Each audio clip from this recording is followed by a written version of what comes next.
இஸ்ரவேல் ஜனங்கள் எகிப்து தேசத்திலிருந்து ஆண்டவர் அவர்களை அடிமைத்தனத்திலிருந்து விடுதலையாக்கி 3 மாதங்கள் அவர்களுக்கு ஆண்டவர் பெரிய பெரிய அற்புதங்களை காட்டுகிறார். நான் தான் தேவன், என்னை தான் நீங்கள் வணங்க வேண்டும், எகிப்தின் தேவர்களை அல்ல, விக்கிரகங்களை அல்ல என்பதை ஆண்டவர் அந்த ஜனங்களுக்கு நான் தான் தேவன் என்பதை மீண்டும் மீண்டும் காண்பிப்பதற்காக அவர்களுக்கு ஆண்டவர் செங்கடலை 2ஆய் பிளந்து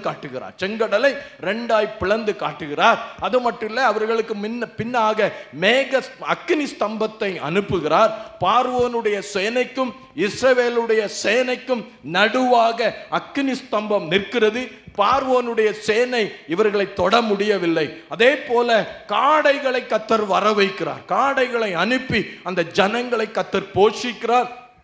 தண்ணீரை கர்த்தர் கொடுக்கிறார். இப்படி பல அற்புதங்களை நான் தான் தேவன் என்பதை கர்த்தர் காண்பிக்கும்படியாக அந்த இஸ்ரவேல் ஜனங்களை வழிநடத்தி வந்து 3வது மாதத்திற்குள்ளால, அந்த 3 மாதத்திற்குள்ளால ஆண்டவர் அடுத்த ஒரு காரியத்தை செய்கிறார். 10 கட்டளைகளை கொடுக்கிறார். ஆமென்.